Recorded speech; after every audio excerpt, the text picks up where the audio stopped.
What's up, everyone? Taiki here. Welcome to episode 20 of the Crypto Market Wizards podcast. Today, I have here with me Andy, or more commonly known as Yield Farming on Twitter. How are you doing today? I'm doing pretty good. Nice to talk to you, Taiki. Haven't talked to you in a while. Yeah, so, we've hung out a few times in real life, but, I think you're kind of this prolific tweeter, just tweeting your mind out on DeFi, farming, the points meta, and everything. So I think a lot of people would want to hear, I guess, your story. So let's talk about that. So how did you get into crypto, and what do you do now? So I initially got into crypto in end of 2017 when my high school roommate told me to arb the career premium. So I did that Right. for a couple of weeks, made a few $1,000s, quit crypto for good, and thought I'm never going to do crypto again. Fast forward 4 years, I came back from the military after going to the military in Korea, and he actually happened to go to my college, and he was like, "Yo, like, what if we bought some NFTs? We're gonna make so much money." So he got me to buy the top of NFTs ever. I think I bought some collection called Sneaky Vampire Syndicates. It was supposed to be by some Bored Apes artist. It went down maybe 100%. I'm not sure. I lost a lot of money in that. So that's kind of how I started crypto. And after I had my NFT arc, what I did was, well, I happened just so I was trying to make my money back. So I was buying a lot of these NFTs, like whatever people gave me a whitelist to. I was like, I can make my money back, and bought whatever they gave me. And one of those things that I bought was a fork of Wolf Game. Yeah, so I played the NFT Ponzi, but this Yeah, one had like a token attached to it, and to kind of control the inflation, they had all these like weird Ponzi's attached to the token on top of the NFT as well. And there I made some money because I was kind of quick with the Ponzi's. And they also got me to bridge to this new chain called Polygon, where gas is a lot cheaper. So it's kind of right. affordable for me to play crypto. I think after I made like my $10,000 out of the 3 or 4K I had left after my NFT arc, I was kind of like browsing around Polygon chain since now gas is only like 30 cents. So I was like, what can I do on this chain? What are some things to explore in crypto? And then I found Aave. And when I clicked Aave, they were showing me 5% APR for depositing USDC. And that kind of like blew my mind at that time because I was like, wow, like anywhere else in the world, they'll probably give you like 1.5% for USD for like depositing your USD for like 4 or 5 years. Here, they're giving you 5% like right now, no questions asked. Like this is a future of finance. Of Right, course, it right, didn't right. really scale with my like $8,000 that I had at that time or whatever I had, which wasn't that much. So the next thing I Googled was actually high APY DeFi Polygon. And then I got introduced to all the Ponzi's. Actually, I think one of the first videos that I came across was one of your videos at that time, the food farms back then. So Yeah, yeah, yeah. that's kind of like when I kind of like got into crypto, like the end of 2021, very early 2022. Yeah, do you remember this video? This is my most watched video. It's like 250,000 views, and it was just me looping things on Aave with my farmer hat. I'm not sure if you can see it there. And I was just like talking about, yeah, like how do these remember Krill? This was such a scam with like deposit fees and whatnot. But Yeah, somehow, like so no one many of really knew what those. they were doing, but it just like kept going up. And I was like farming and dumping, farming and dumping. Yeah, much simpler times back then. Much simpler times back then. Life was a Now lot better. everything looks like this, right? It's like this Goose Finance chart. It's just down only. No, every project looks like this, but much simpler times. Yeah, and then I found all these APY DeFi stuff. And after clicking a couple of things, the first thing I find that is moderately viable is some Tomb forks, which I don't know, Tyke, if you play with them, but some Oh people yeah, listen to this or people who played in the Ponzi's definitely have. So Tomb was a Ponzi made by some Anon, but by the time I joined, it was taken over by Harry Yet, the Phantom guy.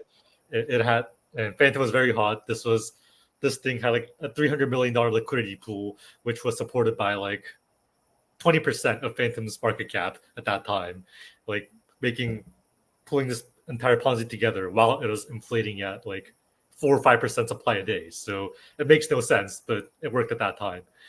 And so I'm seeing this, and then at that time, like I didn't really understand the Ponzi aspect of it, but I understood the Genesis pool thing, which is like deposit your dollars, get back like 2 to 3% returns in 3 days. That's like a 300% APR. So I was like, wow, like if you compound this, I'll be a millionaire in like 3 weeks. This is crazy. So I play these. Of course, this is my first time interacting with anything DeFi. So I think, as most people did in DeFi Summer when I wasn't here, they never sell. They actually pair their assets with the Ponzi token and see it go down 95%. So I also lose like half my stack in my first Tomb Fork that I ever play in. But afterwards, I kind of learned that, oh, like selling is really good. Like buying is really bad, and selling is really good, which was something I learned very quickly in my time in crypto. So I kind of move around, farming and dumping very very quickly. Yeah, I think that's what you're known for. I Yeah, was collecting audience questions, and one of the questions was, "Can you tell Andy to stop dumping on me?" And I was like, "He's never gonna stop dumping on you." yeah. Um, I'm never gonna stop dumping on people. Like that's how it is. but this is like your journey, right? Like, I guess you got wrecked with NFTs, maybe made some money on Wolf Game, discovered Tomb Forks, and I guess you ran your small stack to almost $1 million in the first 6 months. Was this mostly on just Phantom Chain, like with Harry A. Tomb Forks. Ponzi's? Yeah, Tomb Forks were actually kind of all around. I think the most right. prolific ones are definitely actually AVAX, Phantom, and BSC. So like the typical chains. Yeah. I think Phantom was better for people who had money like initially, but for me at that time, like Phantom was one a little expensive, like gas was a little expensive. Two, the yields were a little compressed. I think people were a lot smarter. I think on AVAX, people were willing to be a lot more dumb playing around with their money. So I think like big thing of how it went from 10K to 750K was actually like I found some like exotic bugs in these Tomb Forks where devs were literally copy pasting like anything they see and running a Tomb Fork is very profitable. And every time they set some parameters, thinking they're cute, they're clever, whatever, they always make some mistake. Like they change some parameters, but they don't initiate the timer, so they don't know like this timer actually happened for like 3 days, and then when they initiate it again, the contract actually fetches the time when the contract was deployed like 4 or 5 days back, and makes 4 or 5 days worth of emissions in like 1 second. So Oh, I see. if you stake your Ponzi inflation tokens, then you're gonna get like a 400% return like in 3 hours. And it is like very evident because I was kind of like thinking about this for a long time, but I think people were a lot more excited about the Ponzi aspect, Ponzi aspect of numbers going up. So they didn't think about it that much. So I was able to stake like $85 worth of governance tokens into a printer that was not like initiated on the front end, initiated for them with the contract call that was public, and print like 25K worth of tokens like out of $80, stuff like that. I So I was see. able to see like outsized gains very quickly the first month when people had no clue what was going on. And that's how I kind of went from 20 to 30K to maybe like 200K the first month of how I was in DeFi, like, well, Ponzi's. And then after that, I just like farm and dump. I was also a pretty good trader, right? And I think so. There are definitely like several names people in the Tomb Fork space knew that are kind of like good for farming and dumping. I was one of them. There's a guy called Brando, and yeah, good days. Anyways, like people that were pretty good at farming and dumping. I was pretty good at day trading these as well. The inflation was based on 6 hour epochs where the inflation Right. supply inflated like 4%, something crazy. So I would just sleep like 2 hours at a time, for like 3 times a day. So an hour and a half before the epoch, I would wake up and start trading, and an hour and a half after until an hour and a half after epoch, and then I kind of like finish, see how everything unwinds, see how people trade, and then I'm like, okay, so I have like another 4.5 hours until next epoch. So I'm like, I'm gonna sleep 2 hours. So I sleep 2 hours, wake up, do it again, and I kind of did this over and over and over again for maybe 2 to 3 months, and yeah, like boom, I have like 500-600K. It was great. Damn. That's crazy. Yeah, I mean, I'm pretty experienced with Toonworks, or I guess Toon Finance in general. Maybe not in a good way. I made this video. This was like, what is this? December at the market top. I had this farmer hat, so no one would take me seriously. Um, and then I got rugged. This is like my only rug in crypto. When Harry Ye partnered with, I think it was Pendle. that auto compounder. I forgot what they were called. It was like the Reaper Oh, Finance or something. Grim Finance, right? Grim, Yeah. yes, Grim Finance. And then I woke up and it was all gone. I was actually like on like a trip with friends, and then like my friends are partying, drinking, and then I'm just like on my laptop saying, "Oh, holy shit! I just lost a sizable sum of money." So definitely good memories. Yeah, like like the Tomb Ponzi was insane back then. It was, I guess you were kind of exploiting it in a different way, and I guess like that was your edge back then. I was more so less sophisticated. I was like just like yield farming. I was also farming and dumping, but Farming yeah, and I dumping. guess like one thing you learn as a prolific yield farmer is that selling is good, right? Like you get these tokens, they're probably not that worth much. They launch at high valuations, just dump it, dump it, dump it. So I guess that's kind of how you grew 5 figures to I guess high 6 figures. How has your strategy changed since then? I guess you were doing like the super degen stuff when no one really knew what was going on. Now that people kind of know what's happening, right? People are more sophisticated. How do you try to look for outsized returns on your capital? Should I fast forward like a year and a half to like now? Maybe that's a. Yeah. Let's look at like 7 figure arc, I suppose. Yeah, I think even at the end of 2023, there were just outsized returns by farming. There were a lot of things you could do with your money. It was kind of boring, but you could still kind of. No, that's a lie. I think the second half of 2023 was actually really boring. There's nothing good. We were always like, how do we make any money now? Farming is over. So it was really bad. But I think, yeah, 2024 was great. I think Q1 was probably the bull run we're going to look back at in like a year or 2 years and be like, wow, like that was our opportunity to like change our lives and we missed it. There was EtherFi, there's Athena, both of which, if you kind of like thought about distribution or thought about like what's good, I think I think there were definitely outsized returns. You could have locked in your PT for Athena at I sold very early and that was like 90% APR. So getting 90% APR, pretty much like no questions asked in your stable coins was very easy. I bought some what is it? EtherFi YTs. I think that is a big trade that I kind of like made a lot of money on. That is like that's where most of my P&L came from this year, which was people were trading the eigenlayer points for 15 cents on whales market. And I was like, okay, so if you deposit to EtherFi, how much you're getting? Like, what's that APR? And then I saw that if you just sell if you buy the EtherFi YT and sell eigenlayer points on whales market, then you actually make all the money back immediately from selling eigenlayer points. The EtherFi points are free. So I was like, wow, like what a free ARB. And I put like low 6 figures into selling the eigenlayer points on whales market, and I probably bought like 400 to 500K worth of EtherFi YTs. Of course, fast Yeah. forward like 4 or 5 months, you get rugged by whales market on the actual eigenlayer points, and it doesn't work out. But Yeah. also, March 15th, EtherFi TGEs, and a TGE is a $4 4 bill, and I saw like a 3.5x on my returns. I made 7 figures in that trade. Yeah, that's crazy. Wait, so I mean, I know how PT and YT works with Pendle, but for our audience, can you kind of explain, why you thought, buying the principal token and the yield token was a good trade? I guess like specifically for Athena or EtherFi, whatever, is like easier to explain for you, like from your perspective.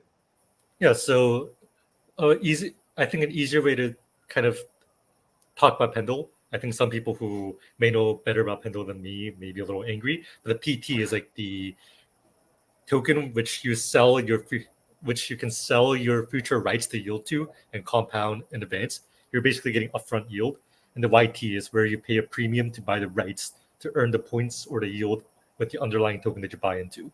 So if you buy a say like USDE YT, then you're buying the rights to get all the points sats allocated to the amount of YT USDs that you buy immediately, because you're basically saying that if my all the YTs have like an expiration time. So say the expiration time is like 1 month, and you buy like 1 million of it. Then for a month you earn $1 million worth of points, and then after a month that's like completely useless. All you got was points. So these trade at a pretty low price, of course, because they don't have any underlying capital behind it besides points. But in other words, you can buy a lot at a low price. So it's kind of like leveraged points farming, which is what Pendle's known for. Right. And that's what propelled Pendle to like crazy valuations. It's one of the few DeFi tokens that's actually performed. Of course, I'm not part of it. I mid-curved the entire thing, as I often do. But like, I guess these leveraged points farming, like buying YT, made a lot of sense back then because the points meta was still pretty new, still pretty undiscovered. But like, what's kind of your take on, I guess, the current points meta? You kind of had this tweet where gains are almost always outsized when it's a black box, since I guess like no one really knows about it. So I guess there's like more edge to be had. But once there's any clarity, the cost of capital starts to converge to whatever the market rate is, which you say like 8 to 15%. In other words, if you need a 10x, don't farm points. Be a happy camper for quote unquote no returns. Can you kind of go over like what you mean by this and where you see the yield farming or airdrop farming meta going forward for let's say the rest of 2024?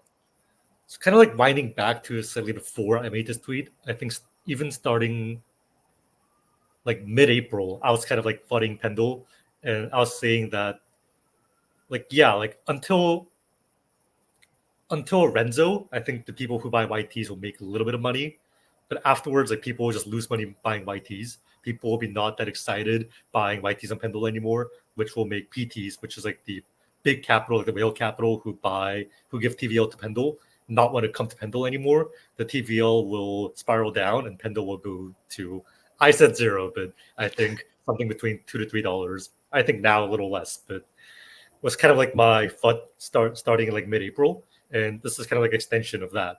I think people are kind of like, so end of 2023, people were kind of like busy buying majors, making kind of like actually trading. But now that the market's not good, now they don't see a lot of upside in buying BTC, like all the majors and alts are looking horrible. They're kind of like looking to like squeeze whatever yields they can find in the market.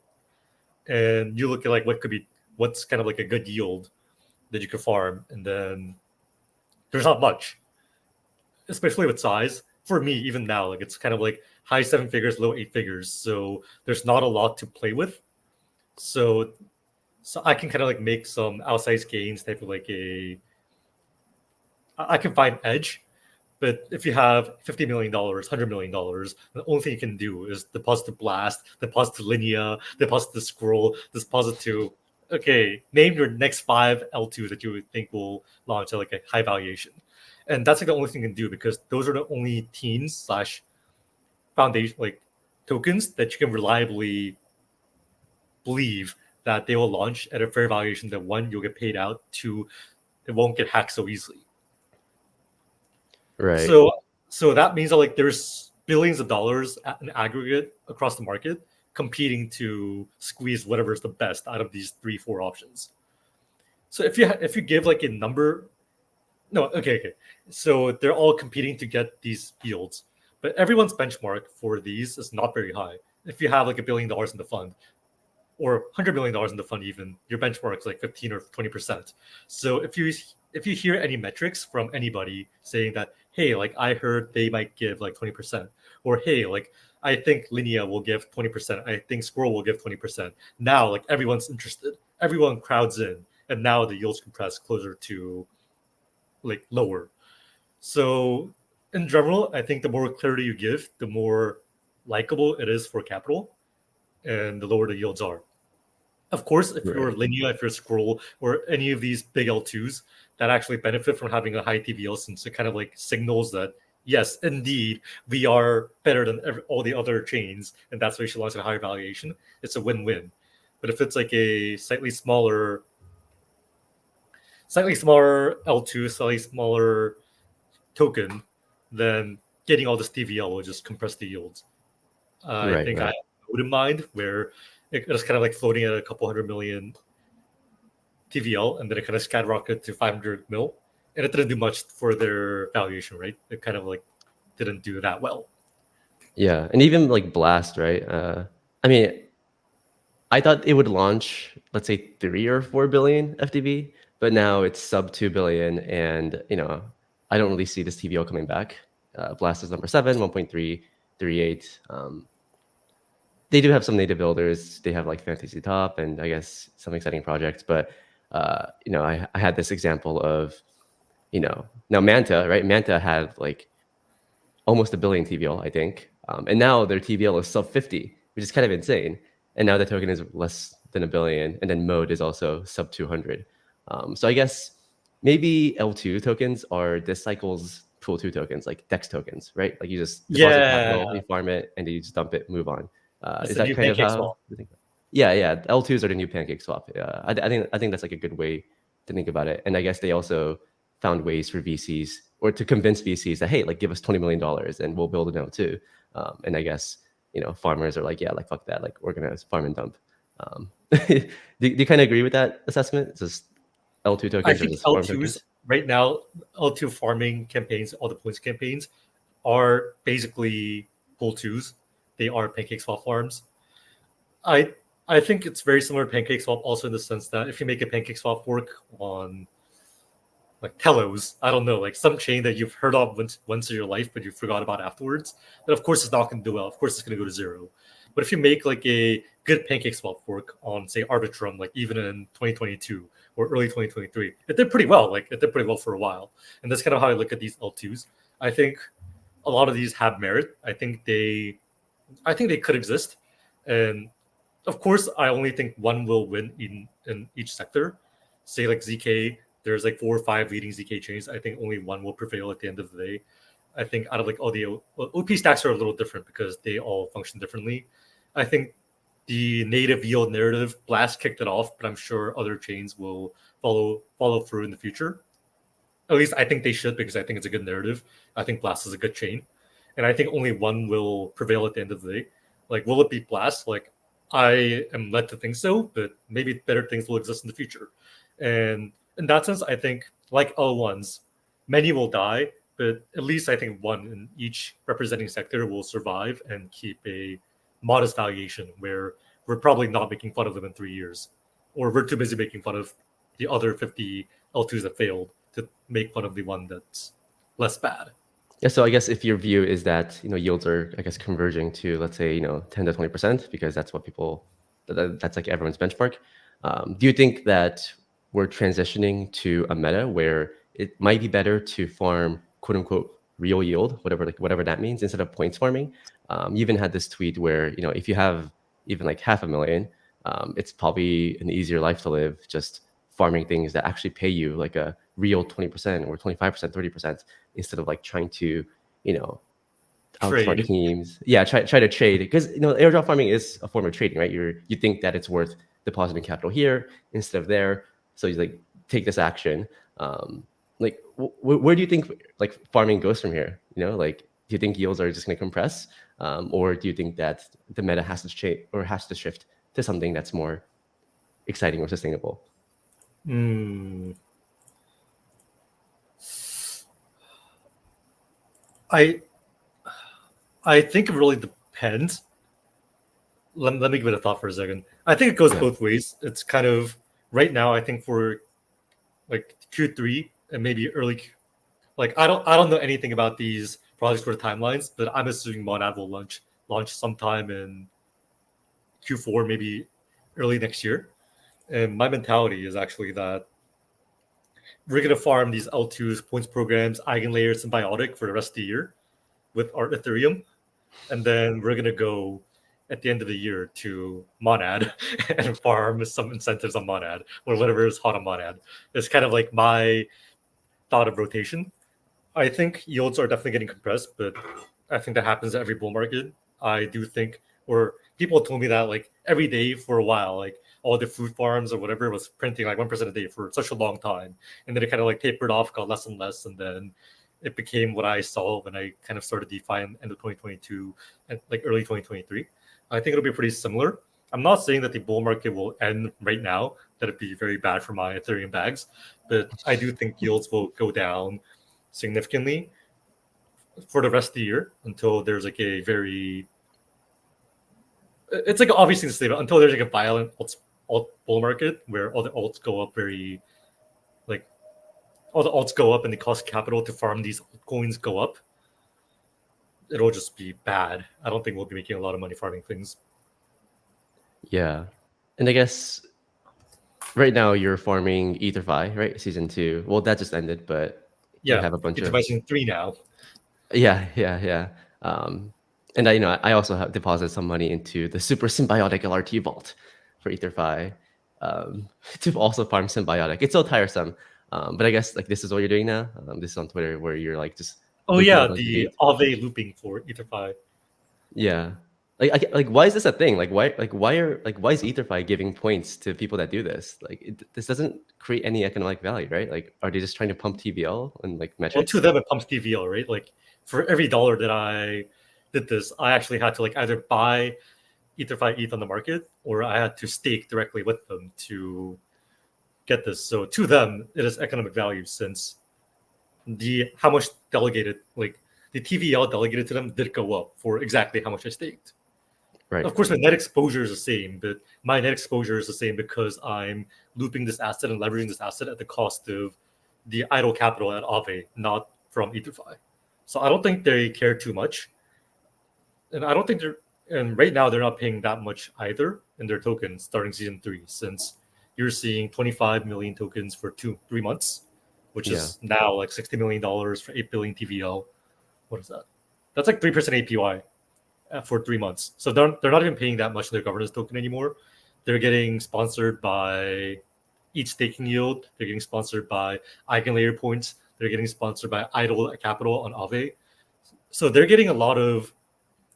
leveraging a lot of like inefficient capital around crypto. They're not actually like paying a lot themselves. So I think it's not that bad.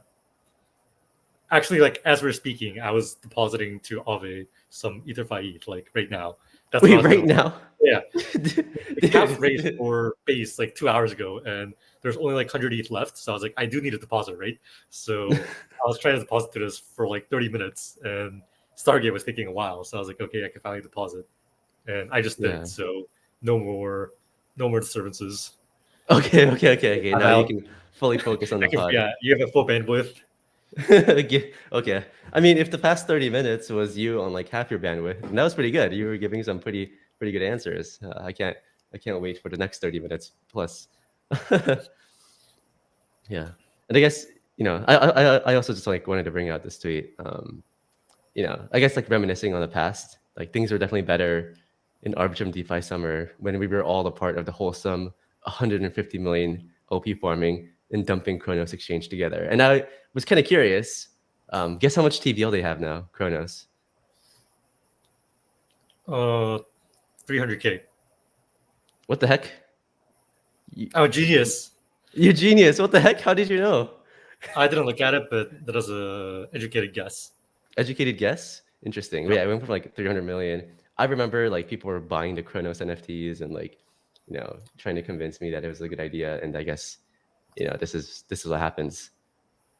I do think that anybody who shilled this token when it was launching, I think of them very negatively, or at least hope that or try to look for evidences that they kind of like grew beyond that in crypto. Because I feel like there's a very obvious, like, well, it wasn't very obvious, but in my opinion, it's like a very clear path to zero. So if you're showing it, that I feel like either you were kind of like misaligned, or you were kind of like ill-intended, or you were just like not very knowledgeable. And like both is fine, but the latter is more fine than the former. So that's kind of how I look at it. Yeah, right. So I guess right now you're farming EtherFi. You're just clicking buttons while we're recording. Yeah. You're also farming Linea and Scroll. Yeah, I'm farming Lydian and Scroll. I think I was Yeah, ranked. Yeah, I think I go was for it. ranked 4 on the Linea dashboard on my public wallet when it like first launched. I think I'm down to like 30 now since I stopped farming my public wallet for a bit. Yeah, On Scroll, I have a decent amount of marks. All I yeah, can say is decent because I actually don't know how many I have since I farmed it on like 6 different wallets. If you add it up, I think it's a pretty decent. It's a sizable sum. I'm hoping that I get paid out pretty well from both of them, but I'm farming both of them pretty heavily since I think it's like the last frontier of yield stacking. I think a couple of tweets ago I was saying like the yields are compressing to 10%. The best you can do is to kind of like compound all of these together, and the way to compound these is to farm EtherFi, farm Nile, Nuri, we love Dog. Like, it's a dex that I farm and dump on. They're great friends of mine, but I just dumped their governance token. I feel kind of bad. But by doing this, you can stack like 10% from Etherfi plus Eigenlayer, 15% from farming their stuff, and another like 15 to 20% from what I think is 15 to 20% from farming these L2s. And now you've gone from 10% to like 40 to 50%, which is sounds a lot better. Feels a Yeah, lot it better. definitely does. I guess like I'm just like not bullish Linea launching a token because I Oh, you mean don't think they'll launch a consensus. token? I mean they're getting sued by the SEC. Like, do you think they can launch a token right now? I'm not quite sure. No, when people ask me what they should farm between Squirrel and Linea, I actually like would tell them like, hey, like it's pretty in my opinion, it's pretty similar. If I were you, I would actually farm Linea first because Linea has like a very clear roadmap of points decaying over time. I think I actually made a tweet about that as well. Maybe it's like right below this too. Yeah. Yeah, like there's like they had like all this multiplier stuff where you were getting like less and less every month. So I was like, yeah, like if you're gonna get 20% less next month compared to now, you need to farm Linea now. You can just scroll later. That's kind of like my mindset. But you also need to count the fact like price in the fact that there's maybe like a 10 to 15% chance, now definitely higher, that Linea just won't have a token. They would just like rug, and they would just not have a token for much longer. Yeah, I mean, because consensus they've been talking about a MetaMask token since, forever, and they haven't done that yet. And then now they keep getting sued. Who knows? Like maybe I'm too bearish on Joseph Lubin and his ability to drop governance rights to all of us.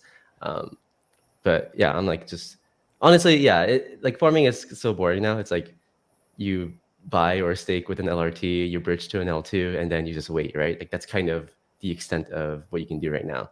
And reasonably, you can expect 20% plus APY or APR, which is pretty good in the grand scheme of things.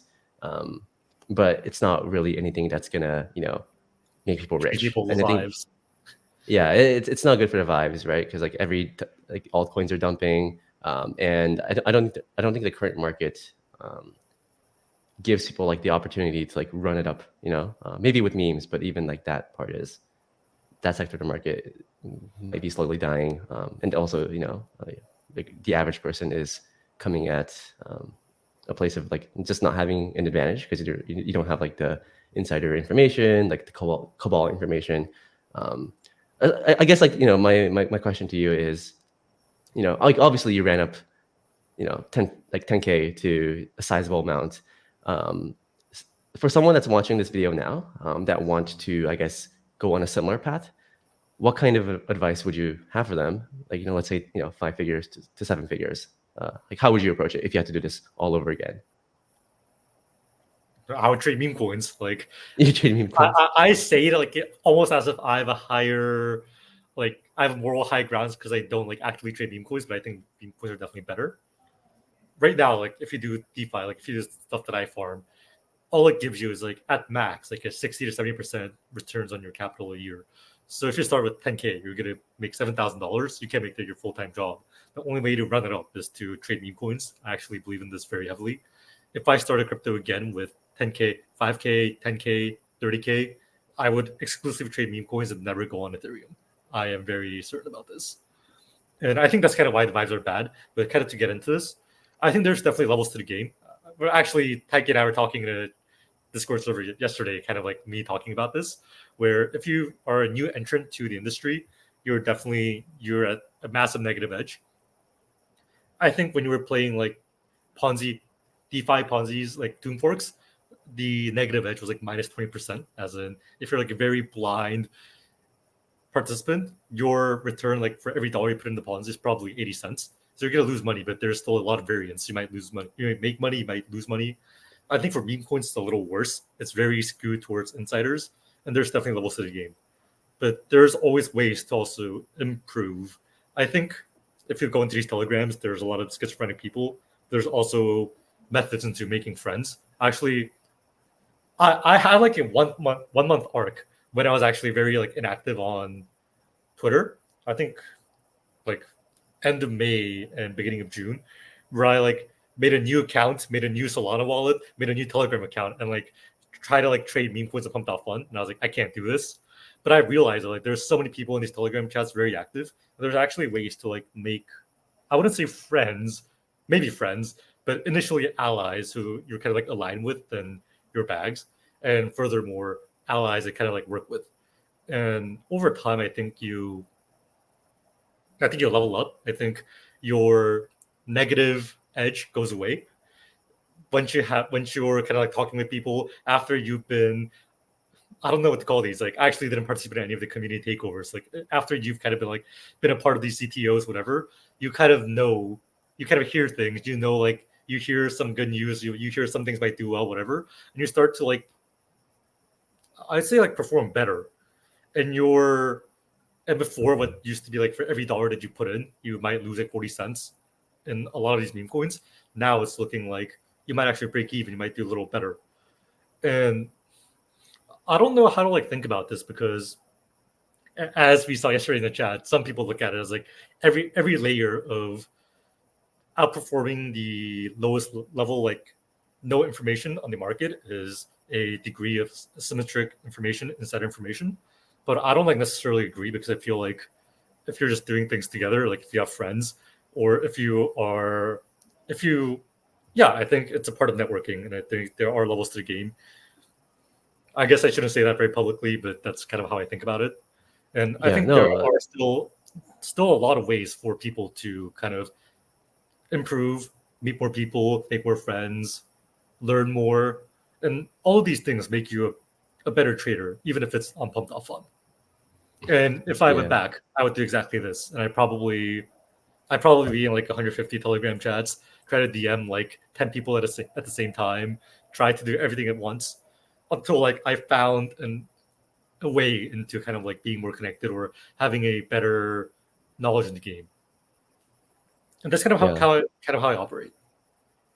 yeah. I definitely agree. It's the crypto markets are so rigged in the favor of insiders. So for an average person to just outperform or just make money, you either have to get lucky or you have to like make friends, right? And when you say like make friends, like I don't think you mean like people are like pumping and dumping on each other. I think it's more so the fact that hey, like if you know a bunch of people, then you get more information, and with that information, you have a better idea where to You make farm more next, informed where choices. to, yeah, like yeah, you can like shrink your decision tree and then make better decisions. Whereas if you know nobody, then your decision tree is infinite, and then you're probably going to fall into some scam, right? Like that's being showed on TikTok. Yeah, I definitely agree. You definitely need to network in crypto. Either Yeah, just even start now, a channel. Yeah. go ahead. No, yeah, like I mean, I always encourage people to like I'm like very shy. I'm very introverted, right? You probably know this, like because we hung out a few Yeah, times, but it's like I still put myself out there, like making videos and like shit posting on Twitter because I mean, first of all, like, I mean, shit posting is kind of fun, that's great. but it's like meeting people in New York, like in real life, it actually gives me a lot of value because Twitter very toxic, YouTube very toxic. I meet people in real life, it's like wow, like So these people are wholesome. not toxic, right? It's like really really wholesome, and it actually helps me become more optimistic. I think it makes me a better person as well. So like the real life human connection I think is very very important in crypto. And also I guess if you can befriend devs across different ecosystems, then they can just kind of like tell you, oh, like yeah, like this ecosystem sucks, right? Just bridge out, please. Or oh yeah, like we might be doing stuff in the next couple weeks. Maybe stick around. I think that's kind of like do you kind of agree with that kind of Yeah, yeah. assessment of networking? I absolutely agree. I think it turned out to be very favorable for me. Like, I think I was really lucky that I made a lot of dev friends in 2023 when there's nothing to do with these like big L2s, big caps. I was just farming on Arbitrum, like farming on chain, dumping things. And I made a lot of dev friends back then. And then now, like, the time comes for all the L2s. I ended up like making friends, like becoming friends with like some people who are like some random foundations. I went to eat Denver and like talk to some random people and ended up making friends with like people who work like random chains, random foundations. And now like when people randomly like tell me out of the blue, tell me like, hey, like I heard someone from this left, then now I immediately know, like I can connect the dots and be like, oh, that means like why is this L2, why is this foundation, whatever, losing employees?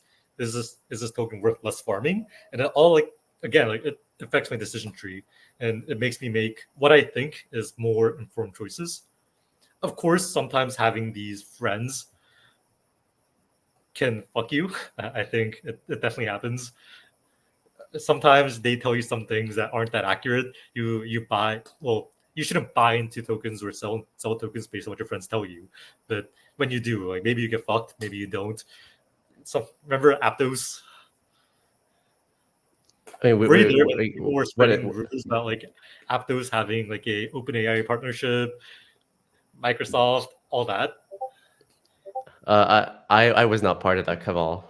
I'm not really part of any cabals, to be honest. But It was like yeah. just the word in the street, and then Aptos went from like $12 to like $19, $20, went straight to like 8, and it was not great. So like sometimes you get fucked, sometimes you don't. So I think every choice you make is your own. But hearing things from other people always helps because at the very least, I'm looking at the markets from someone else's perspective. Yeah. It's really easy to have bias in crypto, especially like bag holder bias. Like it's like people that's been farming Blast, like now they feel kind of stuck, right? Because now there's like vesting, token keeps going down, but it's like, oh, like I can't leave now, right? But sometimes maybe it's best to just cut ties. I mean, like I'm not like trying to talk down on Blast. I do think it could be a good chain, um, but I'm just like saying it as like one example of, I guess it's like once you commit to something, like you feel like you're stuck. Um, it's like the Oh, sunk cost yeah, fallacy, yeah. right? Yeah, there's always that in crypto. Um, and I guess yeah, it seems like despite you farming and dumping all the tokens from your dev friends, they still like you. So as They long as think you're I'm an happy. asshole, but I'm also helpful at times, so it goes both ways.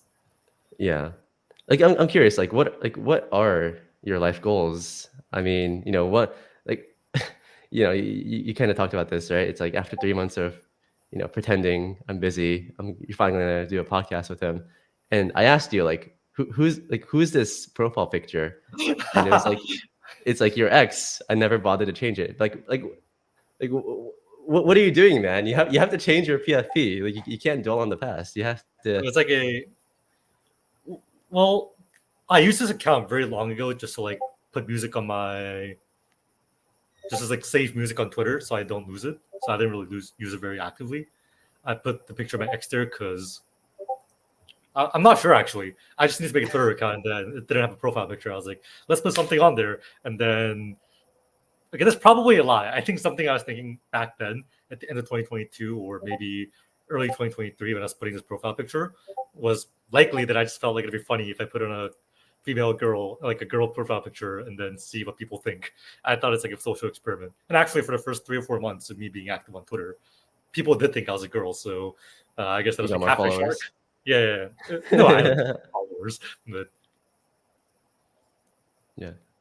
yeah, Actually, I put it as a joke. I never bothered to change it since yeah, like I had nothing to change it to. Like if I change my profile picture, I want to change it to something that kind of like captures like what I'm doing in crypto or like what I think is like me. But, like there's nothing because yield farming is also a name. It came up like out of the blue. I was trying to get a DBank ID, and then they were like, "You need to put a name." And I was like, "What do I name myself?" Well, all I do is yield farm, so I'm gonna name myself yield farming, and then it turned into right. this. So I have no idea like what my name came from. I have no idea what my Twitter tag came from, and I don't really have an idea what I'm doing with my profile picture. But here we are. They all come into place together. Now I kind of want to pivot to audience questions, because I got a bunch actually. I think a lot of on-chain farmers, respect what you do, farming and dumping, looking for alpha. And I guess one of the questions that I got a few of these. Do you do like any work around checking if the contracts are safe before entering a new protocol? If so, to what extent? Yeah, so this I definitely did a lot more before. I think when I was aping into the pancake swap forks on Arbitrum or any chain, something much more degen, I checked the code pretty thorough. Well, not thoroughly because I'm not a good dev, not a dev, period. So I kind of get the code, see what it's worked from. It's kind of obvious from what the code base is. Put a stuff it in the diff checker. I'm like, great, it's the exact same. And then I'm like, okay, so it's probably not getting exploited. Now, like, how much what perms does a dev have that could rug me? And then check that, and that's about it in terms of like how I check contracts before. for lending markets, I kind of check the collateral that exists in the lending market, the borrow caps, the oracles that they use, and like the contracts behind these or the team.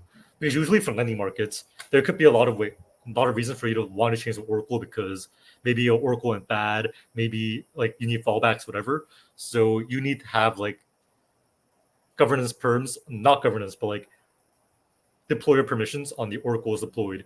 That also means that if they swap out the oracle to something like not correct, like they swap out the oracle to say like one BTC is like $2 or $1 million and borrow out everything and rug you, then you're rugged. So I kind of think about like the reputation of the team as well nowadays. A lot of these things matter a lot more in 2023. I think in 2024, when we're basically dealing with VC-backed chains, VC-backed projects, Aave, EtherFi, there's not a lot of worries in what you're actually farming because it's so centralized. You know the exact person who's actually behind these keys. So it feels a lot better now. In Yeah. 2022, 2023, I probably slept like 4 or 5 hours a day maximum because I had to wake up in the middle of the night to see like, am I exploited? Like, is something bad happened? Actually, it saved me because I woke up at 4 a.m. and that's how I bridged out of Phantom when multi-channel exploited before all the bridge money went out. But I don't Yeah. do that anymore. I sleep like 8-9 hours. I wake up at 9 a.m. and I'm like, oh, I can sleep more, sleep 3 more hours till 12, and I feel great. Like I'm not very worried about my money like nowadays, which is Yeah. big I, life improvement. I remember during the 2021 like on-chain bull market, I would like refresh vfat.tools. I think that was the website, like every single Yeah, day. And then I would cross-reference that with Rug Doctor to make sure that okay, like this is not a rug. I'm like, all right, I'm same time to deposit contract. Yeah, capital. Yeah, yeah, yeah. But like now it's like, yeah, like you're farming Blast. It's, backed by Paradigm. Sure, I'll bridge money, dump the token, bridge out. EtherFi, yeah, like like, I'll bridge, bridge in, bridge out. So do you think that these like DeFi and farming is just whale money games? Like what's the end game here, right? Like, are we just like farming all these centralized coins that will probably just go to zero eventually? Um, is our job just to farm and dump, get the fuck out, like accumulate more ETH in USDC? Is that kind of how you view it? Like what, like where, like when do you stop farming? Like when would you stop? Like there has to but be when I like a stop number what? and like end game. Oh, Like when I just stop farming. crypto farming, yeah. Like I mean, to me, it's yeah, like a video game. So the number goes up. That's good. I do think there's a number where I stop, which I won't disclose, but I would like to have like a house in the 3 or 4 core cities that I live in, and then enough money to kind of like give my children or child a good life. I don't even have a girlfriend. I have my ex's profile picture on my profile picture, but one of these days I'll have a girlfriend, I'll marry, I'll have kids, and yeah, I like to have enough money to support that child. And that's kind of like the level that I think about as like a first level. The second level is much deeper, which is like I want to have enough money where even if the world like all the edge cases, all the tail edge cases of like doom happens in the world, and I still can like afford to protect my own life and my family's. For example, like say like there's a zombie apocalypse and the world is like very clearly over, and even then, like if you have a lot of gold bars, you can probably hire some people, like at least convince them, like, hey, like right now the world is like fucking over, but then maybe in 10 years it might be back, and this gold bar when the world is back will definitely like change your life. That's like an argument you can make. Of course, it'll right. probably cost more than a singular gold bar for them to protect you, but stuff like this can probably like help your survival in some to some extent. It'll just cost a lot more than it does now. Now, if you have a gold bar, you buy a car, right? And maybe if that happens with the gold bar, you'll buy like two ramen noodles, like who knows? But like the marginal value of money will decrease to zero, but it'll still be worth something. And having enough money and being prepared for all those scenarios would be great. Now that's like a completely different territory from my initial retirement number. That's like the second number that I'm thinking about. Like if I have enough money to Got it. like have a bunker, like diversify all the AI coins, so I'm like not AI, like something AI or like somehow be AI aligned. So when AI takes over the world, like they don't kill me, like all these things. Like if I can do that, that'd be great. Like, do you actually believe in crypto and all this stuff, or do you just view it as like a game to like just stack more numbers on the screen? Hmm. A little bit of both. I think it skews more towards that crypto is a scam is kind of how I look at it. I do think it's a means to an end. There is a noble cause at the end of the day. I think Bitcoin does have value as a store of value. I think Ethereum will have value in terms of the settlement layer for all the smart contract related stuff in the world. And I think Solana also is okay. It's like a settlement. Well, I don't actually know the text. So I'm just yapping here, but I Yeah, think some yeah. core coins have like some value at the end of the day. But right now, everything's very overvalued, and all these coins that are out of the top 10, like EtherFi, L2s, maybe one will survive to provide a service, and it'll find its PMF. But I do think at its core, they're overvalued by anywhere between 5 to 100x, and their core features force us to gamble on them. You're right, right. Yeah, I think the market is catching on. Like there's so much hate for like VC coins. They're like just nuking, and now the people are calling for the meme coin super cycle. Which, of course, when price goes down, it looks like that thesis sounds awful. But when price goes up, which I think it will eventually, people are going to be screaming it off the top of their lungs again. Uh, like, how do you see this cycle playing out? Of course, there's like a non-zero chance it's over, but assuming that we do see like a longer cycle, like, past 2025 or the next year and whatnot, um, like will these coins ever pump, right? Or like do all these farming tokens like just trend to zero, whereas like maybe Bitcoin needs Solana, some meme coins to go up? Is that kind of like the meta that you foresee in the future? And if so, like how are you gonna, I guess, like position for it? I think alts as a whole will trend to zero. I have a strong belief in this actually. I think most people do. I don't think it's only VC coins. I think all meme coins are actually also headed to zero. So I, people whine about like the new L2 being launched because there's too many L2s, but they're apparently not too unhappy about too many meme coins existing. I think meme coins suffer from a similar crisis where there are too many coins, and value has to centralize and accrue to some like very convincing central thing. In my opinion, that actually turns into like some VC backed or some like very institutional thing that represents comedy and memes, not most of these meme coins. So at the end of the day, I do think meme coins will trend to zero and VC coins survive, but most of the VC coins will just go to zero outright. Yeah, I think the problem is that all these tokens like launch so high, so there's like no way for people like you and I to like make money off of EtherFi, right? Outside of like just farming and dumping it, and because everyone just uses EtherFi to farm and dump, like token goes down, the vibes deteriorate, and the same happens for everything else. Like the use case for crypto right now is to bridge to tokenless L2s, bridge to or just Apartment though, stake LRTs and like just dump, right? Like that's why on-chain gas is like sub 5 like almost every single day. There's like it's nothing to 30 do. today. It's deflationary again. Oh, okay. It's at 14 right now as Oh, of it's July back down 3rd. 14. Okay. Yeah, so maybe people are trying to, dump their tokens before the July 4th week, July 4th, and then it'll go back to like sub 3. Yeah, it's kind of it kind of sucks, right? Like, yeah, because I got into crypto like believing in the tech, and I still believe in the tech. I still believe in DeFi and um, things like Aave. I think has a lot of value. Well, I think obviously future of finance of some sorts. Yeah. Yeah. But it just doesn't go up. Like these tokens just don't go up. I tried longing Maker and now it's like down 50%, like from like 4K. It's like, damn, like there's like nothing goes up. Like there's like nothing to buy. There's like all you can do is farm, but like now farming yields have converged. Maybe you buy meme coins, but like, like the EV it's definitely minus EV, right? For most opportunities. So it's like, like now people just spend their times complaining on Twitter. It's so sad. It's so sad. Yeah. Well, as I said earlier, that all these coins are a means to an end. I do think some coins will create some long term value. I think even EtherFi, like maybe it becomes like the retail staking layer, like Lido.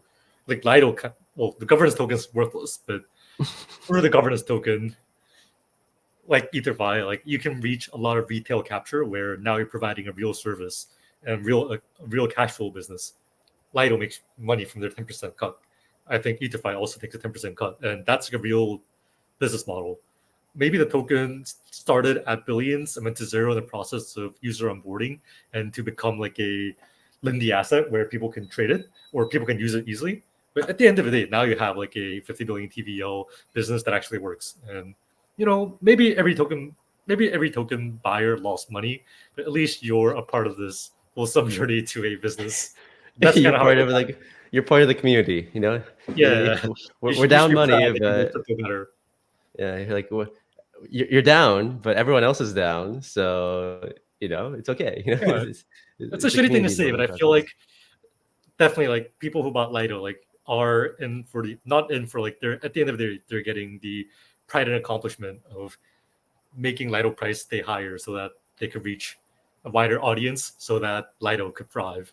So it's like part of the big plan. I think tokens will have to go up to make people feel better about this at some point, and it definitely will. That's kind of like what alt season's for, but I don't see it coming anytime soon. I think the vibes are too bad. Yeah, vibe is definitely bad. It's like all I'm doing right now is just like farming. Like I just hold a shit ton of ETH and I'm just like farming with it. And like I'm not really expecting crazy returns, but it's just like what else can I do, you know? Like I'm not gonna sit in stables. I mean there are decent stablecoin yields, but um I still want to believe in the tech and the bull market. And I will choose to continue to believe in the tech in the bull market and whatnot. And speaking Or you of, should I guess, stop believing in it at the end of the bull market. You're like, well, I should believe it during the bull market, I mean, at some point, there will be a time and place to sell. And and then speaking you're no of, longer a believer. well, I'll still believe in the tech, but I'll be a believer in the stablecoin yields. Okay. Yeah. So, like, speaking of which, this is a question. Like, in the next bear, like whatever, like maybe we're in a bear, or like a short-term bear, or like whatever you define that to be. Basically, like a really slow market. Like, what kind of APR do you think you can expect with stables or like delta neutral strategies in safest protocols? I know it's kind of hard to predict, but like, do you think it's possible? Like, if you have a million, do you think you can get like 15% kind of safe, make 150K a year, just live off of that? Do you think that future is possible? Um, yeah, I think 15% is going to be doable just because crypto will still remain a casino, even if it's a bear market. Like, there's just less people gambling, but people are gambling.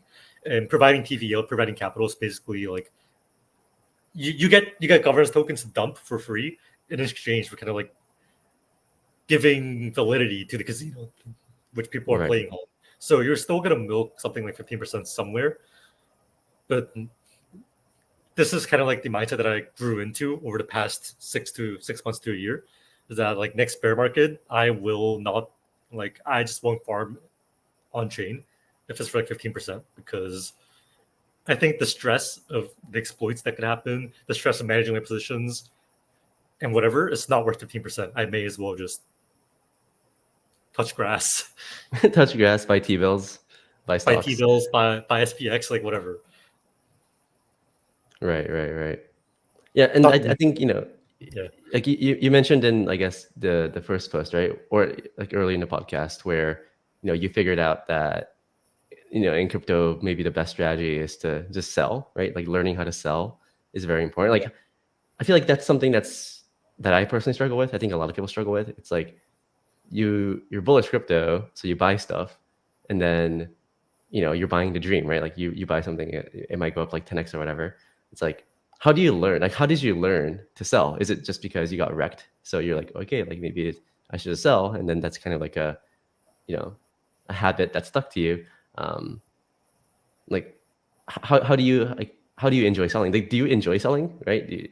Do you enjoy spreading your governance rights to some liquidity Delegating pools? like that governance rights to liquidity pool. Yeah. Yeah. Uh, I don't enjoy selling. I do enjoy numbers going up, so I guess the same thing. I think the reason I learned to sell is mostly just because most of my crypto skill set comes from my experience in video games. I don't know if you ever played Maple Story, but Oh yeah, I I did. I was yeah. super into So it. so like in general, like I've been pretty good at like what I kind of focus on doing in my life. So whatever I wanted to do well in my life, I was generally pretty good at. Kind of like humble brag or kind of like flexing here, but I was like not bad at most things that I did.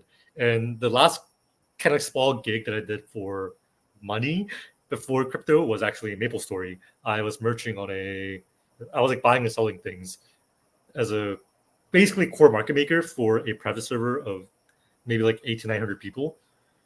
And I ran up like $200 to 15 to 20K within like 6 months. So my experience there is always buy and sell. Buy something for 5% to 10% below the market price and sell it to people who need it badly at 20% above the market price. And that's kind of like how I operated back then. And that's kind of how I operate now. When things feel a little cheap, when I see a red candle, I just buy some. When I see a green candle, I sell. And I just repeat this over and over. Of course, I have some, like, I have pretty heavy ETH exposure nowadays because I'm pretty bullish. But engraved in my brain is always that you need to sell things because more things will come to you. If I don't keep on selling things to get my money back, people will keep on selling to me, and I'll just have too much inventory. And the only way to go about this is to continue selling. Interesting. So I guess you're, with the ETH you have, you're farming, right? Maybe expecting Yeah. like 20 to 40% returns, and then with some capital left over, with stables maybe, I guess you're trading here and there. This is on Hyperliquid, right? Like, Yeah. one question I have is like, I mean, I kind of farmed Hyperliquid. I was mostly in the HLP vault, and in hindsight, I wish I farmed it a lot harder. How did you know to farm Hyperliquid pretty hard? Like, did Oh, I you? didn't. Uh, I just saw the funding rates and I was like, wow, like you're telling me I can borrow ETH, but with lower margin and also get paid like 20% APR to do so. I was like, wow, like they're giving me free money. So I just used Hyperliquid. And then like a week passed, I had like 3,000 points. And I was like, wow, it'd be really cool if I also got like 25 cents per point. That's like another 10% APR. And I tried to get someone to buy my points for 40 cents. They didn't. Thank Lord. And like this continued for like 3 to 4 weeks. And this is like the start of the bull market, like beginning of November when things started going up very quickly. Funding rates were 100%. So it was vastly profitable to delta neutral farm on Hyperliquid. So I just did that. And yeah, and then I had a lot of points. Actually, I I got a see. lot of points from getting liquidated. So after I try doing this, so the same problem. After I put on a really good strategy that sticks for me, I get bored and start trading like things I want to trade directionally. So I blew up twice. Once on UST actually. I was shorting UST when it was like going up from like 2 cents to 6 cents. It got liquidated. I remember I was like with my friends, and then I was like, wait, like, can you like I need an AFK, I need to like add margin to my UST short. And then I added my margin, played for like 2 minutes. I died, tapped back, and I was still liquidated. I was like, damn, I just lost like 5,000 more dollars. Damn. But I got like 18,000 points that week. So worked out. Yeah, and so I guess like you just farmed it out of necessity, or I mean, you didn't really farm it. Right? You used the platform because it like helped Yeah, you I make used the money, platform to either farm or because it felt like trading, but bit and I of guess both. you had all these points, and you couldn't sell it for like a low price. So you're like, oh wow, like there's some demand here. I guess I'll keep farming, and I guess that's kind of how you like. I guess you just try a bunch of things, see what works, and then once you find whatever edge that you have, you just like keep going for it. Like, how would you define your edge? Is it just like the video game background and like the you know like yeah what is your edge like on chain? I think I was. I think I. Hmm, I'm very bored. I think that's my edge. I'm very willing You're to try bored. things out to find out exactly how things work. For example, for Linea and Scroll, I have 10. I have 20 wallets in Linea and 10 wallets in Scroll trying different strategies with $1,000 deposited to like test what what emissions, what point emissions each strategy gets, so I know which ones are optimized. So I kind of like know like which one is the most cost efficient in general. I'm not going to tell any. Well, I don't tell many people, or I don't tell people in general because that's kind of my edge. But so I have a Right. really good idea of like how to farm things better than others. I sometimes look at the code like back in the Ponzi days. I looked at the contracts and kind of like found out that there are ways to benefit this, steer this to my, yeah, make this work in my favor. I think nowadays more. I think my biggest edge always in crypto or even in these video games was always that again, I'm very free. I'm a very bored person. I'm willing to dish out like 50,000 messages in a Discord server very easily, and that makes it really easy for me to make friends. Let me actually look back at this one server. Yeah, so this server's less than a year old now because we migrated like a year ago. This is the server where we talk about DeFi with the Solidity forks, so Solidity forks and shit. And I Yeah. have 75,000 messages in the past year, and I've been pretty inactive the past 2 months. And this is like very normal for me. And this is one of the many servers that I'm active in. So because I'm so talkative and kind of am there all the time, I feel like I've been good at making friends, which has always been a huge positive in crypto. Right. Yeah, and I guess even scrolling down your Twitter, like you're just like you're just like sharing your like random tweets. It's like, oh, I staked Blur and I got $100 a blast. That's a waste. Wait, what Oh, if I just I'm short just all my ugly. Let me LRTs? both never tweet that again. Okay, good. Scrolling down. You're just like tweeting a bunch of random shit. I guess you're also shit posting in Discord, and yeah, I mean, I guess the point in crypto is that there's not that many people that show up. So if you actually just show up, then people notice, right? I think that's one of the things that I've noticed too. It's like I don't really consider myself to be like extremely smart, but I've shown up, the past 4 years. I still make all this content. I experiment with the content, and I think people realize that, and then people tend to be nice to me. And similarly, like if you give, it's like a give and take, right? Like you share your information, you share good info, and then people are willing to share back. I think that's like one of the biggest things. Like at least for me, that's one of the biggest takeaways from this pod. Aside from all your on-chain shenanigans, um, is to just figure out like what your edge is, and part of that edge is just being a nice person. Yeah, that's my takeaway all the time. I think that's what I usually tell people as well when they ask for edge in crypto. I say just be nice to people. If you're not an asshole, if you don't scam, whatever, people will like you and people will be nice to you.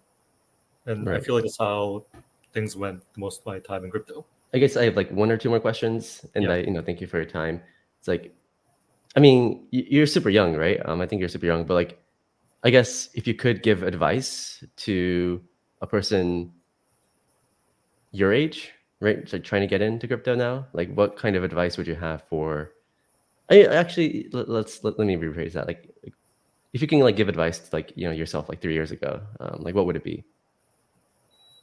3 years ago would be that's like around when I joined crypto, slightly before. Right. But like me Yeah. starting, is that what you're saying? Like to Andy starting crypto 3 years ago, what would I tell him? Yeah. I feel like I tell him to be more positive. I feel like I got wrecked really badly in the NFT to like kind of the bear market starting, where like my stack, or I took a lot of like minus 50%, minus 60% candles to my entire stack, where I was like very negative and I was not very, even if I was talkative and I was good at making friends, I made friends back in the Ponzi days because I was profitable and I was like very sharp, not because I was like a good person. And if I could go back, I want to be a little bit more wholesome. I feel like I would want to be like I would not want to send some messages that I sent in 2022, which was a little bit too asshole. I would want to go back in time and not block some of the people that I blocked in 2022 with the mark saying they were annoying because I was dumping on them. I feel like I just try to make a more productive conversation and try to make more friends. Because looking back, Yeah. like a lot of the people that farmed and dumped tomb forks with me ended up being the DeFi experts now. Like that's kind of like the same pool of people who are in crypto who transfer their skills over. So it's a very small world, and I really want to have. I don't want to be friend. I don't need to be friends with everybody, but I definitely want people to not dislike me, and that's kind of like my biggest priority. And yeah, I feel like I've done some things in early 2022, which was definitely a little bit too asshole in the process of making money. And if I could go back, I would do that a little less. Yeah. I guess like play long-term games with long-term people is one of my mottos. Um, I guess last question I have for you is around risk management, because of course, being around on chain, throwing, millions of dollars. Um, of course, the things you do now, right? I think the things we do now is not that risky, honestly. It's like maybe looping etherfi is kind of risky because your health factor is like 1.02, but it's okay because I think it's like hard coded, or Yeah. and you're not really going to get liquidated. But I guess there's always elements. There's always elements of risk in DeFi, Yeah. right? So how do you think about like risk? Are you comfortable just like yeeting all your stack into EtherFi ETH, like looping it, or would you rather like just spread it out across different chains so you're somewhat diversified? Can you like just talk about how you think about risk being on chain, because it's not zero, never zero. Yeah, I definitely do diversify a lot now. I diversify between wallets. I used to have like one or two public wallets. Now there's like 3 or 4 public wallets and a dozen ones that I don't even like mention. Uh, Different assets. I love EtherFi, but it's not the only asset that I use. I try to use different things, move different assets, use different protocols, different chains. Definitely is the case. And I've also off ramped enough money where I feel like if my entire on chain thing went bust and I just went to like straight up zero on crypto, I have enough money to like kind of like, well, I'd be very sad, I'd be crushed, Yeah. but I have enough room to like kind of like look back, kind of like calm down and think about like what I can do going forward. It wouldn't be like my life is over. And I think also having the confidence, well, this is kind of like separate, but I think having the confidence in myself that like I'm smart, which kind of like got reinforced as I made money in crypto, makes me think that like, yeah, like worst case, I have like whatever stack I off ramped, and then whatever I have, whatever portfolio that I have in real life besides crypto, like now, and I would just go get a job. Maybe I'll ramp again and do crypto again. If I ever get hacked for everything that I have and say I need to on ramp everything that I've left in my life and do crypto again, please stop me. But I'm Okay, probably okay, I'll stop get a you. job and just go to life. Like it is a nice arc. I make good money even if I die here. Yeah, like if everything on chain dies here. Right, right. Got it. Yeah. Yeah, just let me know if you ever feel like you have to on ramp a bunch of money. Like yeah, like we're in like that one Discord, right? And I think there's like that one member. I think he for like whatever reason he was using like a hot wallet for everything, and then he like got wrecked, and then he like disappeared. It's like there's like so Oh, many of him, these yeah. sad stories that people don't really hear about, right? Because there's a lot of survivorship bias in crypto. You only hear about you know like people making a shit ton of money from meme coins and like on chain, but you don't hear about thousands of people that got like destroyed on like whatever like random meme coin or like random tomb fork rug or like whatever phishing attack, right? So definitely use a hardware wallet, like please, like that's like, it's 2024. There's no excuse for not having a hardware wallet. That's one of the things I want to share. But that's gonna Yeah, be it. that's the biggest change that I've been making is that I actually used to use like I used to have a separate laptop for every new wallet. That was like for the first 4 or 5 wallets that I had. I was like, I can't do this anymore. So now I just use hardware wallets for all the new ones. I still have like bits and pieces left in my old wallets where they're technically hot wallets on a laptop that I only use for crypto. But I've been trying to go to better practices because 2024 has been kind of like my calm down, risk manage, and of course there's edge. There's there's ways to outperform. There are pools around getting like 500% APR, but in the big picture is kind of to stabilize and to look forward to the future. Yeah, well, thanks for your time, Andy. One last question is, like my audience, I think tends to be more DeFi native, on-chain native, but they want to make it. Like, what tips do you have? I mean, you already mentioned like slinging around shitcoins, but maybe more humble tips, more humble advice that doesn't involve like slinging shitcoins. Like, how do you, how can someone make it? In let's say in the next 12 months. Some words of advice. Be attentive. I think not I think, but as a fact, if you're on top of things, you'll find ways to outperform the market and find things that are very clearly loopholes where you could get outsized gains relatively easily. Crypto is not that sophisticated. The teams that are VC backed are not the smartest people. And or there are very smart people, but some of these things don't have very smart people or very smart mechanisms. And you'll be able to exploit it for your benefit, where you will be basically compounding your stack like 0.5%, 1% a day. And now, like, even go get away with that for 1 month. Now you 1.5 extra stack very easily.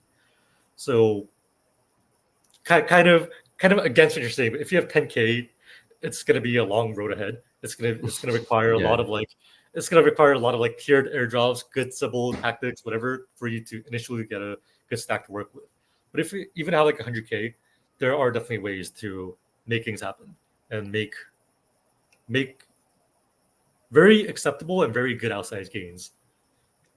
Yeah. Because I It's guess like like the airdrome. major. Sorry, say it again. Aerodrome. It's like airdrome. It is so inspirational. I think if you're attentive and like base and knew about what airdrome was, there are definitely ways for you to, even without being like very risk on, get away with like basically plus 30 to plus 30 to plus 50% your stack in like 2 months. Yeah.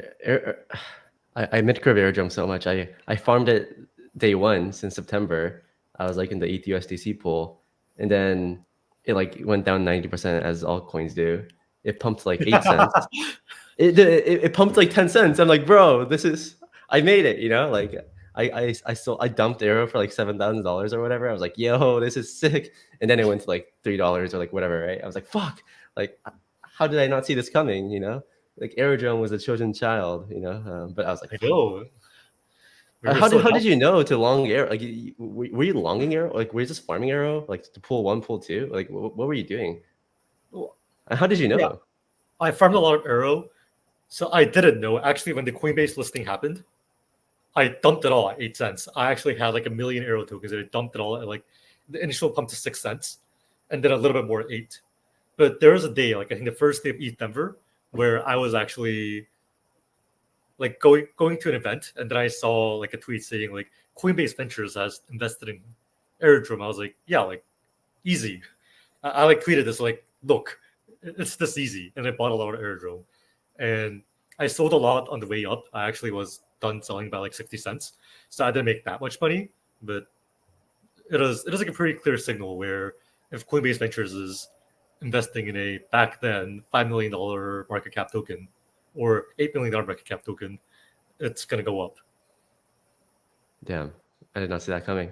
I just in my head it was just like all solidly forks are just farming dumb tokens, but you know sometimes you just want to hold. Next time I will fly to New York and put a gun to your head and say, hold. Or like no, like buy more. Buy Yeah, more, buy I more. need you to do that for me, man. I need some hand holding. I'm just like farming EtherFi, and I'm like, bro, like I'm gonna get like $10. It's like it's like fuck. And then even farming scroll, I'm like, damn, like TBL I like get tripled twelve since I was farming. dollars. I'll get $12. I'm like, yes, okay, 20% increase, like that's great. And then yeah, it's yeah. Anyways, I forgot what we were talking about. It is Oh, advice, right? yeah, advice. No, then we kind of got distracted with Aerodrome because Yeah, I totally forgot about Aerodrome. I still cope to this day. It's like fuck. And like the yeah, thing but I is, think stuff like airdromes, like the being attentive, you'll find some right? edges. You don't even need to like buy this airdrome token. You just need to like farm it after it starts going up. Being like, yeah, like doesn't look that bad. It's the same thing as buying, but it feels a lot better when you farm it for free than when you Yeah, versus when you buy. yeah. It's like nowadays it's so hard to find something to farm that actually goes up in price, right? So I guess like now, right? Like because it's like the euthanasia roller coaster where Stark launches at 20 billion, then ZK Sync is like 8 billion, and then like the last scroll probably launches lower. It's like every future token expectation just keeps going down. So now instead of like trying to farm something to like dump day one, I'm more looking to farm things to accumulate, right? Like farm, maybe hold for like 6 months, 12 months. If I can form some bull case on the team, and maybe like look for like 100x's there, post farming. Hmm. That's kind of like the mindset shift that I'm trying to go towards. The problem is it's so hard to find like good teams that like tokens that's like not overfarmed. But there are I think select opportunities, and that's kind of like my shift. And I'm also like looking to like buy DeFi tokens soon. Maybe Aave that's will definitely go up. Lido will definitely go up. Yes. yeah, dude. I have an entire thesis on Aave. It's just that buying it is so hard, like because there's a chance that it just like doesn't go up like the next year.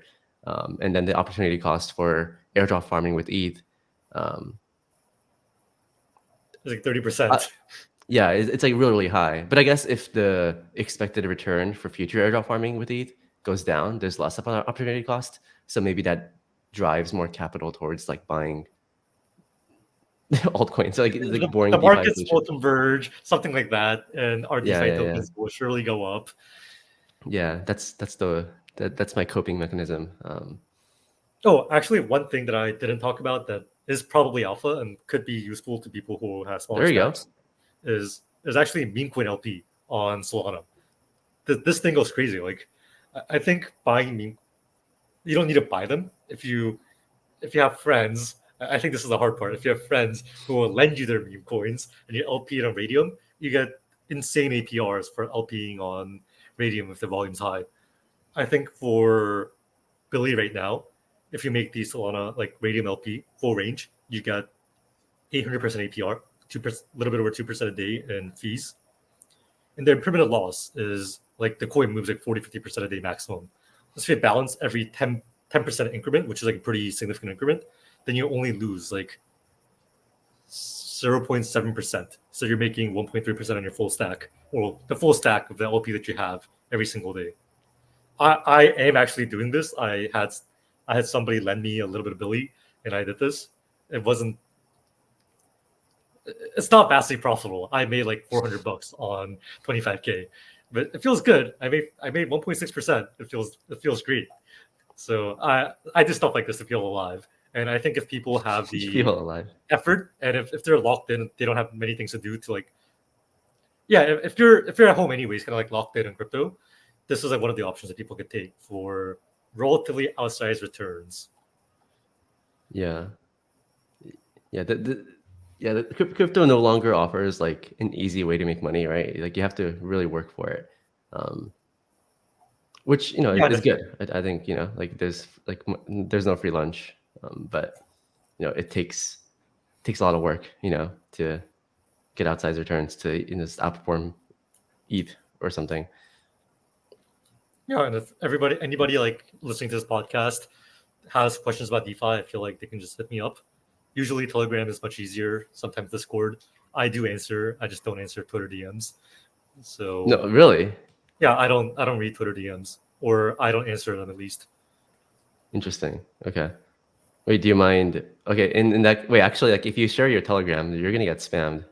Do No, my you Telegram want is to the same share? as my Twitter handle. So if they want to reach me, they can reach Oh, me. okay.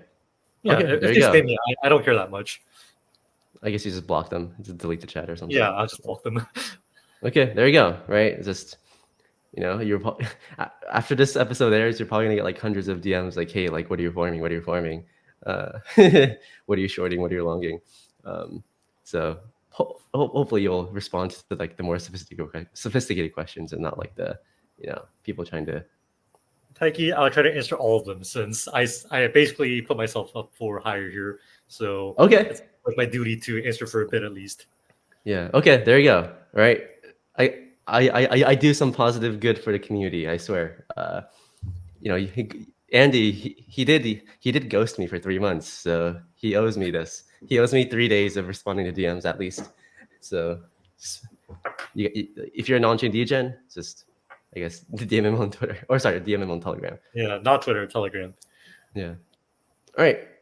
Thanks, man. This was a good Yeah, that was a conversation. good talk. It was kind of nice looking back and thinking, like, talking about what I think is also very beneficial to me as well. It was a great time. Yeah. Also, like yeah, like whenever I make videos, I have to like obviously talk right for a long time, so Yeah. it helps me solidify some ideas that I have. And then sometimes I'm like, wait, like that sounds stupid, and then I'm like, okay, like I should not be like in this farm or like whatever. So it's always helpful to at least bounce ideas off of each other. And I think for the audience too, I think you said a bunch of stuff. Hopefully it doesn't go over people's heads. I think it was generally pretty easy to understand. Maybe like the PTYT stuff earlier was kind of difficult, but um, it's good stuff. I think L2s as the new pancake swap forks make sense, and maybe they all just deserve to converge to zero, which I think is healthy. Like just dump all the vaporware to zero, and then see what comes out on the other on the other side. I really shouldn't say that for my own bags and my yeah. Well, no, That you is said deep take. not all L2 tokens, right? Like, there will be select winners, but Yeah, everything else especially my probably. bags. Okay, yeah, it's okay. Yeah, We man. don't we Good don't. talk. I'll probably see you next month if you're in New York next month. So All right, sounds good. All right, thanks, Andy. yeah, good talk. Have a good day. Yeah, bye bye. Thanks for watching, and I hope you enjoyed the content. If you want more free content around crypto, DeFi, and on-chain farming, please check out the link in the description below for our free newsletter. Also, I run a premium community called the Humble Farmer Army, so if you're interested in that, I will also put the link in the description below. Thanks for watching, and see you guys next time. Bye-bye.